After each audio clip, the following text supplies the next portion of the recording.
마태복음 25장 35절 36절 말씀을 보시면 주님께서 내가 줄일 때 너희가 먹을 것을 주었고 목마를 때에 마시게 하였고 나그네 되었을 때에 영접하였고 벗었을 때에 옷을 입혔고 병들었을 때 돌아보았고 옥에 갇혔을 때 와서 보았느니라. 37절 이에 의인들이 대답하여 가로되 주여 우리가 어느 때에 주의 줄이신 것을 보고 공개하였으며 목마르신 것을 보고 마시게 하였나이까. 어느 때에 나그네 되신 것을 보고 영접하였으며 벗으신 것을 보고 옷 입혔나이까. 어느 때에 병드신 것이나 옥에 갇히신 것을 보고 가서 배웠나이까 하리니. 40절 임금이 대답하여 가라사대 내가 진실로 너희에게 이르노니 너희가 여기 내 형제 중에 지극히 작은 자 하나에게 한 것이 곧 내게 한 것이니라 하시고. 아멘. 저는 이 말씀을 읽을 때마다 가슴이 울렁거림을 느낍니다. 동정 없는 사랑이란 결코 있을 수 없습니다. 사랑이라는 집에는 동정이라는 문패가 항상 붙어 있어요. 저는 성경을 읽을 때에 동정, 불쌍히 여긴다, 긍휼히 여긴다, 그 말이 제게는 모르겠어요. 다른 분은 어떻게 느끼시는지 몰라도 저는 그 말씀을 읽을 때마다 가슴이 울렁거리는 것을 늘 경험합니다. 다시 말하지만 동정 없는 사랑이란 있을 수 없습니다. 이사야 58장에서도 주님께서는 가장 하나님이 기뻐하시는 금식은 다른 이들의 흉악의 결박을 풀어주고 고통당하는 자들을 그들의 고통을 해결해주고 배고픈 자들에게 그들의 마음이 동해서 견딜 수가 없어서 자신들의 음식을 내어주는 자들을, 그들이 마지막 이 지구상에 파괴된 역대 파괴된 기초를 다시 복구시키고 회복시키는 진정한 종교개혁의 마지막 주자들이라고 하나님께서 말씀하십니다. 여러분, 동정이라는 이 물건이 우리 안에서 움직이지 않는 이상 베풀 수 없어요. 줄 수 없어요. 사랑할 수 없어요. 그래서 저는 사랑의 근본이 동정이라고 그렇게 늘 생각합니다. 욥은 말했습니다. 이는 내가 부르짖는 빈민과 도와줄 자가 없는 고아를 건졌음이라. 망하게 된 자도 나를 위하여 복을 빌었으며 과부의 마음이 나로 인하여 기뻐 노래하였느니라. 내가 의로 옷을 삼아 입었으며 나의 공의는 도포와 면류관 같았었느니라. 나는 소경의 눈도 되고 절뚝발이의 발도 되고 빈궁한 자의 아비도 되며 생소한 자의 일을 사실하여 주었으며. 욥기 29장 12절로 16절 말씀입니다. 욥이 왜 하나님의 복을 받았는지를 우리는 명확하게 알 수 있습니다. 하나님은 그를 통해서, 그의 손을 통해서 소경의 눈이 되어주었고 절뚝발이의 발이 되어주셨어요. 배고픈 자의 손에 따뜻한 음식을 놓아주는 하나님의 손이 되었습니다. 분명한 것은 욥도 우리 모두도 다 그러한 진정한 본능적 사랑이 우리 안에 없다는 것입니다. 제 개인의 신앙 경험으로도 그렇습니다. 제가 십자가에 달린 예수님을 만난 다음에 내 죄를 다 주님 앞에 내놓았을 때에 주님의 사랑에 동정의 마음이 제 안에 들어왔고 그렇게 사라지도록 만들었습니다. 그래서 양보하고 희생할 수 있게 됐어요. 즐겨 양보하고 즐겨 희생할 수 있었습니다. 다른 사람을 동정하고 그들에게 내가 얻을 수 있는 것들을 양보하고 희생했을 때 마음은 말할 수 없이 기뻤고 행복했습니다. 행복은 바로 그런 것이 아니겠습니까? 어쩌면 세상은 우리의 동정의 말 한마디를 기다리고 있는 것입니다. 이사야 42장 2절 3절에 예수 그리스도의 삶을 이사야는 노래하기를 그는 상한 갈대를 꺾지 아니하시며 꺼져가는 심지를 끄지 아니하시는 자라고 말하고 있어요. 예수님께서 어떤 삶을 사셨는지를 보여주고 있는 것입니다. 그가 말할 수 없는 동정과 사랑 때문에 병자를 보고 지나가실 수 없었어요. 그의 몸이 다 무너질 정도로 힘든 저녁 새벽녘까지 그는 자기를 찾아온 환자들의 병을 고쳐주시고 그들의 질병을 당신이 친히 짊어지셨다고 말합니다. 마태복음 8장 17절에 그는 우리의 질고를 지셨다고 말씀하십니다. 그가 치료해줬던 수많은 병은 주님이 짊어지시고 십자가로 가지고 가셨어요. 그 모든 질병의 원인인 죄를 짊어지심으로 그들의 질병을 짊어지신 것이었어요. 그리고 그 죄와 함께 영원히 사라지셨습니다. 그들의 고통과 눈물을 영원히 없애셨습니다. 사랑이 그를 죽게 한 것입니다. 이 무한한 사랑을 우리가 무엇으로 다 설명할 수 있겠습니까? 그래서 예수님의 제자들은, 특별히 사도 바울은 계속해서 그의 편지 가운데 너희가 서로 불쌍히 여기라고, 서로 용서하고 서로 용납하기를 그리스도께서 너희를 용서하시고 용납하심 같이 하라고 바울은 끊임없이 이야기합니다.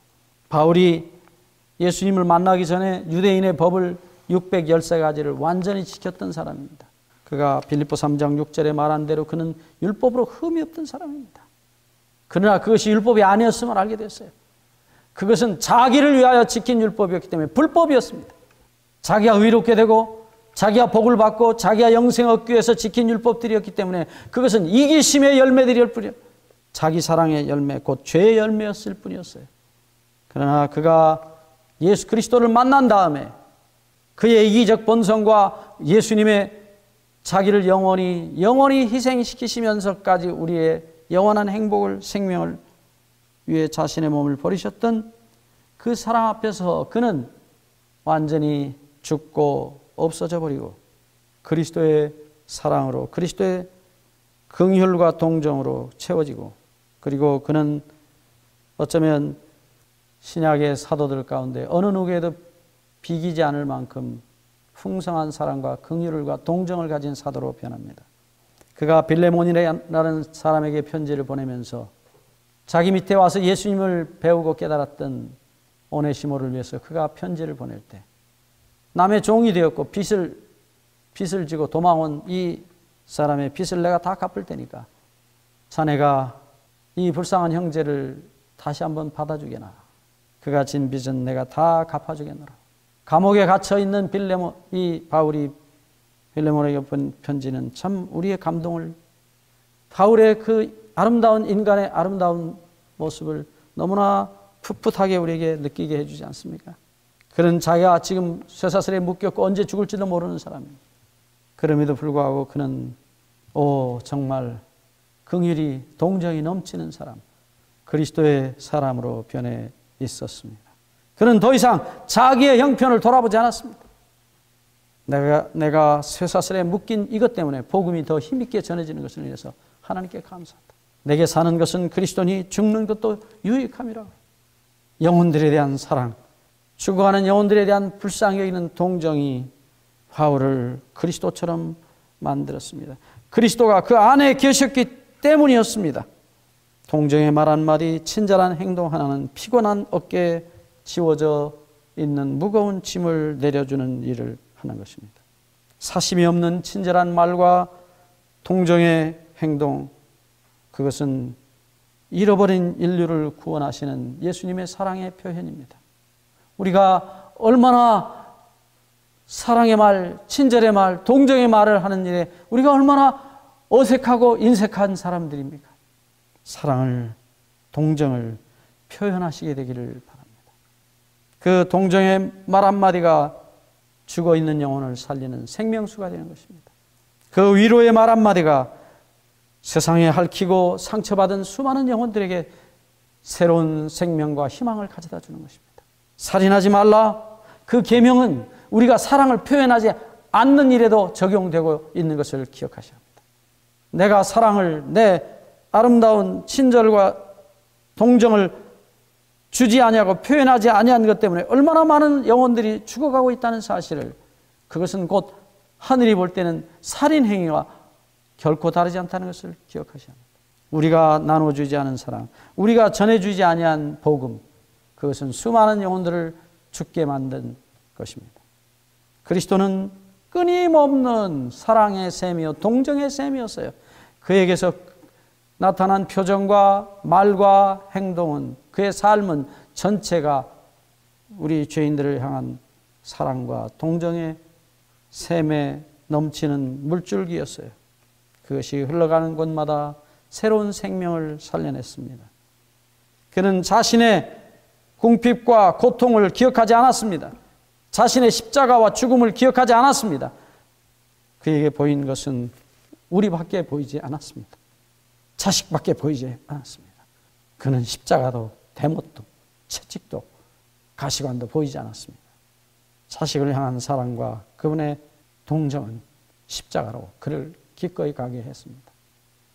그리스도인은 잘못을 범한 사람들, 시험을 당하는 자들, 궁핍과 죄의 희생물이 된 가련한 자들의 부르짖음을 들을 때 그들을 도와줄 가치가 있을까 하고 묻지 않습니다. 내가 어떻게 하면 그들을 구원할 수 있을까, 그들을 도울 수 있을까만 묻습니다. 돈 있고 높은 지위에 있으니까 그들은 도와주고, 비천하고 이름 없는 사람들이기 때문에 그저 지나칠 수 있습니다. 아닙니다. 그리스도인은 결코 그렇지 못합니다. 가장 비천한 사람들 속에서 그리스도께서 돌아가시면서까지 구원하시려고 피를 쏟으셨던 하나님의 자녀들을 보는 것입니다. 망가진 수많은 인생들 속에서, 꺾여진 그 갈대들 속에서 그들은 하나님의 사랑하시는 자녀들을 보는 것입니다. 영혼을 돈이 아닌, 세상의 어떤 것도 아닌 그리스도의 피를 통해서 영혼들을 보게 됩니다. 사랑하는 여러분, 긍휼히 여긴 자는 가장 어려운 시간에 긍휼히 여기시는 구주의 자비 안에서 피난처를 찾게 될 것이고 영원한 거처로 인도함을 받을 것입니다. 긍휼히 여기는 자는 복이 있나니 저희가 긍휼히 여김을 받을 것이라. 이 복이 우리 모두에게 임하게 되기를 주의 이름으로 간절히 바랍니다. 감사합니다.